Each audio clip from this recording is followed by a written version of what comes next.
வரும் ஆகஸ்ட் 8ஆம் தேதியிலிருந்து 20ஆம் தேதி வரை கண்ணெதிரே தோன்றினால் சீரியலுக்கு நடுவுல கேக்குற கேள்விகளுக்கு சரியான பதில் அனுப்புற முதல் 100 பேருக்கு நிறைய பரிசுகள் காத்துட்டு இருக்கு. சினிமா எனும் பூதம் என்ற நிகழ்ச்சியில் நான் ஆர்பி ராஜநாயகம் உங்களிடம் இன்றைக்கு பேசப்போவது ஷோபா என்ற ஒரு அற்புதமான ஒரு நடிகை. சிலருடைய நீர்க்குமிழி வாழ்க்கையை நினைக்கும் போது இவங்க எவ்வளோ, அதாவது அவங்க அதில் எல்லாமே நம்ப முடியாத அளவுக்கு இவங்க வாழ்க்கையில் ஒருத்தருடைய வாழ்க்கை முடியக்கூடாத வயசில் முடியுது. அந்த மாதிரி ஒரு பெண் அவங்க. ஆரம்பமே இவ்வளோதான் அவங்க வாழ்ந்த காலமான்றதே நம்ப முடியாத அளவுக்கு இருக்குது. இவ்வளோதான், அது உண்மையாக இருக்குமா, இல்லை இன்னும் கொஞ்சம் ஒருவேளை மிகையாக சொல்கிறாங்களா, இல்லை மிகையான விஷயங்கள் இருக்குமோ அப்படிலாம் தோணும். அந்த மாதிரி ஒரு ஒரு ஒரு தனித்துவமான ஒரு நல்ல நடிகை இவங்க சின்ன வயசுலேயே பேபி ஆர்டிஸ்ட், சைல்டு ஆர்டிஸ்டாகவே இவங்க நடித்தவங்க. அவங்க மலையாள படங்களையும் நடிச்சிருக்காங்க. இவங்க மகாலட்சுமி மேனன்றது ஷோபாவோட பேர். அவங்க அம்மா பிரேமான்னு, அவங்க ஒரு மலையாள நடிகை. அவங்க அப்பா மேனன், அவர் மலையாள படங்களே அவங்க குழந்தை நட்சத்திரம், குழந்தை நடிகையாக, பேபி ஆர்டிஸ்ட், நட்சத்திரம்னு சொல்லக்கூடாது, குழந்தை நடிகையாக இருந்தாங்க அவங்க. அப்படி தட்டுங்கள் திறக்கப்படும்னு ஒரு படம், சந்திரபாபு அவர் தான் டைரக்ஷனே, அவர் தான் கதை, ஸ்க்ரீன் பிளே டைரக்ஷன் சந்திரபாபு. அந்த படத்தில் எல்லாரோடையும், அதாவது அந்த படத்தில் முக்கிய நடிகர்கள்னால் ஒரு 5 பேர். Chandrababu main role, Savitri, KR Vijaya, Manohar, இந்த 5 பேரிடமே ஒரு குழந்தை நடிகை, குழந்தையாக ஒரு பேபி ஆர்டிஸ்ட் இன்ட்ராக்ட் பண்ணுவாங்க. அதாவது சாவித்திரிக்கு மகளாக வர்றது அப்போல்லாம் அவங்க பேர் மகாலட்சுமின்னு சொல்லுவாங்க. மகாலட்சுமின்னு தான், பேபி மகாலட்சுமின்னு டைட்டில் கார்டு வரும். அந்த ஷோபா அது ஷோபான்னு சொன்னால் கூட இன்றைக்கி நம்புறது கூட சிரமம், அந்த மாதிரி இருக்கும். அப்படி இத்தனைக்கும் அவங்க அந்த முக்கிய கதாபாத்திரங்கள் எல்லாத்தோடையும் இன்ட்ராக்ட் பண்ணுற மாதிரி காட்சிகள் உண்டு அந்த குழந்தை நட்சத்திரம், குழந்தை நடிகைக்கு. இப்படி மலையாளத்துலேயே அவங்க நடிச்சிட்டு இருக்கும்போது ரொம்ப சின்ன வயசுலேயே அவங்க வாழ்க்கை ஆரம்பமாகுது. அவங்க பாலு மகேந்திரா அப்போ மலையாளத்தில் ஒரு முக்கியமான கேமராமேன்னா அவர் சட்டக்காரி, லக்ஷ்மியோட சட்டக்காரி கூட அவர் தான் கேமராமேன் 1974. அவர் அவருடைய டெபியூன்னு சொல்லணும். சொல்லப்போனால் ஷோபாவுக்குமே அதான் ஒரு கதாநாயகி அந்தஸ்தில் டெபியூன்னா அந்த கோயிலான்னு ஒரு கன்னட படம். அது ஒரு என்ன சொல்கிறதுன்னா, நிறையா நடிகர்களுடைய வாழ்க்கை ரிடிகுலஸ் பிகினிங்கிற அளவுக்கு நிறையா பேருக்கு இருந்தது உண்டு. ஆனால் இவங்களுக்கு அந்த பிகினிங் கிரேட் அப்படின்ற அளவுக்கு.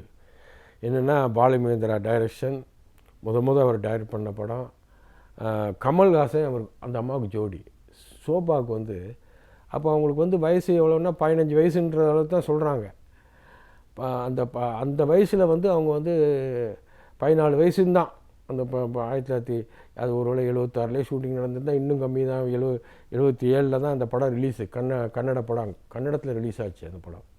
ஆனால் ரொம்ப பெரிய அளவில் அந்த படத்துக்கு ஒரு மரியாதை.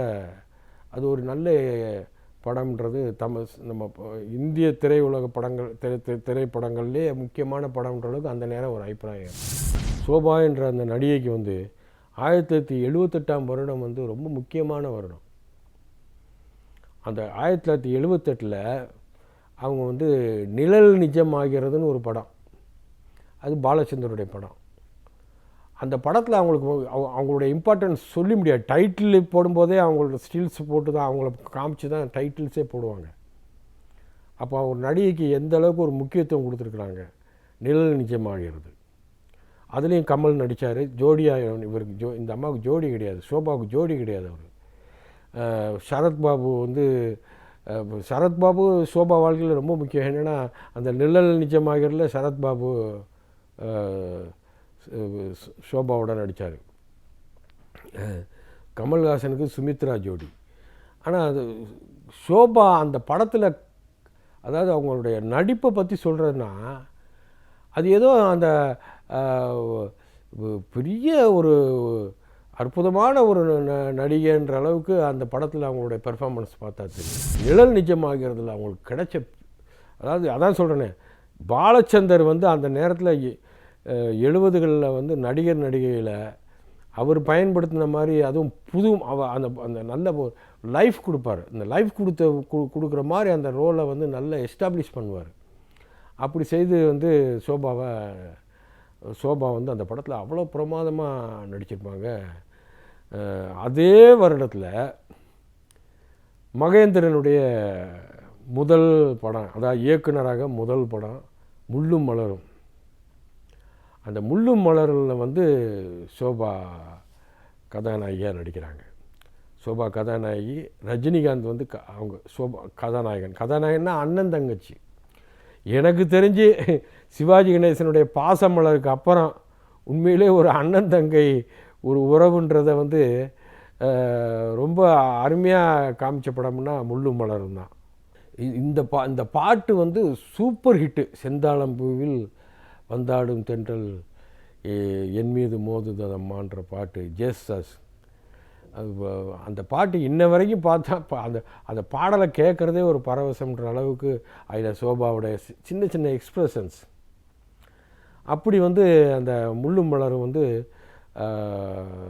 சாதாரணமாக இல்லை. அந்த படம் முள்ளும் மலரும் வந்து மகேந்திரனுக்கு பேர் வாங்கி, அதில் கேமராமேன் பாலுமகேந்திரா. ஒரு விடுகதை ஒரு தொடர்கதைன்றது எம்ஏ காஜான்றது ஒரு பக்கா கமர்ஷியல் டைரக்டர் அவர்.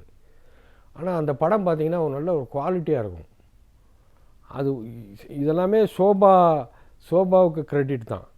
சோபா நடித்த படங்களில் அது எம்ஏ காஜா படங்கள் வந்து அவ்வளோ விசேஷமான வந்து கமர்ஷியல் ஹிட்டாக இருக்கும். அவ்வளோதான். கமர்ஷியலாக நிறைய படங்கள் பண்ணார் அவர். ஆனால் ஒரு விடுகதை ஒரு தொடர்கதை ஒரு நல்ல குவாலிட்டியோடு இருக்கும். அதுக்கப்புறம் பார்த்திங்கன்னா அழியாத குளங்கள், அது ஒரு கிட்டத்தட்ட அதான் சொன்னேனே, அது ஒரு கவிதை மாதிரி அந்த படம். அது பாலுமகேந்திராவோட படம், முதல் படம். டைரக்டராக அவருக்கு முதல் படம் தமிழில். ஏன்னா கன்னடம் கோகிலா அவர் பண்ணியிருக்கிறாரு. இது ஒரு பெரிய அதிசயம் நடந்தது.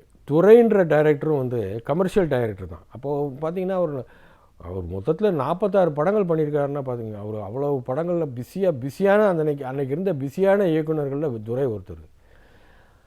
ஆனால் பாருங்கள், பாலச்சந்தரோ பாலுமகேந்திராவோ சோபாவுக்கு வந்து இல்லை மகேந்திரனோ விருது வாங்கி கொடுக்கல. பசின்ற படத்தில் அவங்க தேசிய விருது வாங்குகிறாங்க. இந்த படம் வாங்கும்போது அவங்க வயசுலாம் நினச்சா ரொம்ப ஆச்சரியமாக இருக்குது. அதுதான் உண்மைன்னா 16 வயசு தான் அவங்களுக்கு. 16 வயசில் வந்து அவங்க நடிப்புக்கு வந்து விருது கிடைக்கிது. அந்த அடுத்த வருஷம் அந்த ஊர்வசி யாருன்னு சொல்லும்போது சோபா. அதாவது இதுதான் வந்து சிகரம்ன்ற அளவுக்கு குறுகிய காலத்தில் 77 கதாநாயகியாக ஒரு கன்னட படத்தில் நடித்த பொண்ணு, 78 2 தமிழ் படங்கள். அதுக்கப்புறம் பார்த்திங்கன்னா 79 பசின்ற படம். அது டிசம்பரில் தான் ரிலீஸ் ஆச்சு, ரொம்ப பின்னால் ரிலீஸ் ஆகுது. அவங்க வந்து அவ்வளோ பெரிய பேர் வாங்குகிறாங்க. அடுத்த அந்த வருஷம் 80 அவங்களுக்கு வந்து சில படங்கள் ரிலீஸ் ஆகும்போதே, இப்போ மூடு பனின்ற படத்தில் அவங்க அது ரொம்ப பாலுமகேந்திராவோட முக்கியமான படம். மூடு பனியில் கதாநாயகி சோபா ரொம்ப முக்கியமான படம். பிரதாப் போத்தன் நடித்தார். அது வந்து மூடு பனி இன்னொரு வகையில் முக்கியத்துவம் என்னன்னு கேட்டிங்கன்னா, இளையராஜாவுக்கு அது 100வது படம். இசையமைப்பாளர் இசைஞானி இளையராஜாவுக்கு 100வது படம் வந்து மூடு பனி. அன்னக்கிளியில் ஆரம்பித்தது. இவருக்கு வந்து 80 மூடு பனி வந்து 100வது படம். அந்த 4 வருஷத்தில் அவ்வளோ படங்கள் பண்ணிட்டார் அவர் இளையராஜா. இந்த வகையில் அந்த மூடு பனிக்கு ஒரு முக்கியத்துவம் இருந்தது. இன்னொன்று என்னென்னு கேட்டிங்கன்னா, அந்த மூடு பனி ரிலீஸ் அப்போ சோபா உயிரோடு இல்லை, அவங்க இறந்துட்டாங்க. அந்த இதிலே வந்து அவர் வந்து எடுத்தோடனே அதுக்கு ஒரு கார்டு வரும், சமர்ப்பணம் அப்படின்னு சமர்ப்பணம் பண்ணியிருப்பார் Balu Mahendra. Come back even as a shadow, even as a dream. இந்த அவங்க மரணத்தை நினச்சா உண்மையிலே இதைத்தான் சொல்லணும். ஒரு நிழலாகவாது திரும்பி வா, ஒரு கனவாகவாது திரும்பி வா. அந்த பெர்ஃபார்மன்ஸ் வந்து அப்படி வந்து ஒரு தவிக்க வைத்த ஒரு நடிகை தான் ஷோபா. கதாநாயகர்கள்னு எடுத்தோம்னா அகல் விளக்குன்னு ஒரு படம் விஜயகாந்தோடு பண்ணாங்க. அந்த விஜயகாந்த் படம் வந்து அட்டர் ஃபெயிலியர். அந்த படம் அகல் விளக்கு ஓடவே இல்லை. ஒரு வாரம் ஓடின படம். விஜயகாந்த் எவ்வளோ பெரிய நடிகர். அவருக்கு வந்து அந்த படம் கை கொடுக்கல. சொல்லப்போனால் அந்த படத்துலேயே அவருக்கு லைஃப் கிடச்சிருக்க வேண்டியது. சோபாவோட நடித்த அந்த படம் வந்து விஜயகாந்துக்கு கை கொடுக்கல. ஆனால் பின்னால் சட்டம் ஒரு ட்ரெயின்ற படம் தான் கை கொடுத்துச்சு. இது சொல்லணும்னா அகல் விளக்குலே அப்படி ஒரு எதிர்பார்ப்பு வந்து விஜயகாந்த் இனிமேல் மேலே வர்றாரு அப்படின்னு. அகல் விளக்கு வந்து சுத்தமாக அவரை கைவிட்டுச்சு. இத்தனைக்கும் சோபா ஹீரோயின். அதில் ஒரு பாட்டு ஏதோ நினைவுகள் கனவுகள் அப்படின்னு ஒரு அருமையான ஜேசாஸ் பாடல் ஒன்று இவருக்கு சைலஜாவும் ஜேசாஸும் பாடியிருப்பாங்க.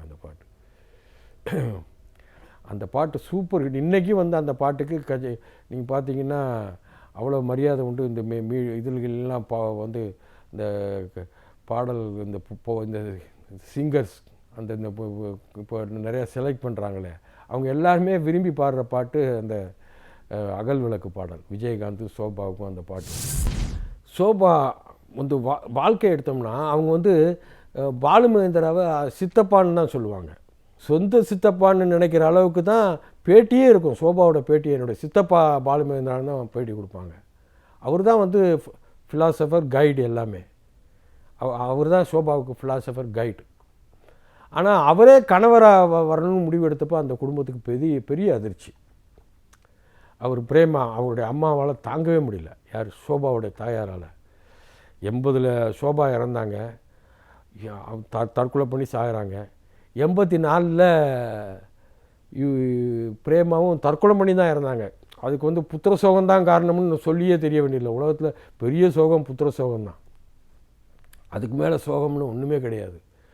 பெற்ற பிள்ளையை பறி கொடுக்கறத விட பெரிய சோகம் எதுவும் கிடையாது. அந்த அம்மா 4 வருஷம் கிட்டத்தட்ட பைத்தியம், அதாவது புலம்பியே செத்து கடைசியில் தற்கொலை பண்ணிக்கிட்டாங்க பிரேமான்றவங்க. சோபாவுடைய வாழ்க்கை வந்து இவ்வளோ சீக்கிரம் முடியணுமா இப்படி ஒரு நீர்க்குமிழி வாழ்க்கை. அதுவும் இவ்வளோ சாதனை, சின்ன வயசில் இவ்வளோ பெரிய சாதனை பண்ணிட்டு முடிக்கிறதுக்கு வந்து ஜோதிடர்கள்லாம் ரொம்ப ஈஸியாக மாரகாதிபதி தசை நடந்தால் நல்ல பணம் கிடைக்குங்க, புகழ் கிடைக்குங்க, ஆயுசு முடிஞ்சிடுங்கன்னு. அது மாதிரி ஜோதிடத்தில் இதுக்கு ஒரு வழியை வச்சுருவாங்க. மாரகாதிபதி தசையாக இருந்திருக்கும், அதனால தான் வாழ்க்கை முடிஞ்சு போச்சு. உண்மை என்னென்னா, எனக்கு அந்த அம்மாவை நினைக்கும் போதெல்லாம் அந்த ஷேக்ஸ்பியருடைய வார்த்தைகள் தான் நம்ம like an untimely frost upon the sweetest flower. ஷேக்ஸ்பியருடைய அந்த பவர்ஃபுல் அந்த மைட்டி லைன்ஸ். இந்த வாரம் நம்ம சோபான்ற ஒரு நல்ல நடிகையை பற்றி பார்த்தோம். அடுத்து நம்ம இன்னொரு திரை ஆளுமையை பற்றி அடுத்த வாரம் நம்ம பார்க்கலாம். உங்களிடமிருந்து விடைபெறுவது RP ராஜநாயகம். 8ஆம் தேதி முதல் 20ஆம் தேதி வரை பிரம்மாண்டமான பரிசு திருவிழா உங்களுக்காக காத்துக்கிட்டு இருக்கு. திங்கள் முதல் சனி வரை பொன்னி கேர் ஆஃப் ராணி சீரியலை தொடர்ந்து பாருங்க. சரியா பதில் அனுப்புற முதல் 100 நபர்களுக்கு அட்டகாசமான பரிசுகள் காத்துட்டு இருக்கு.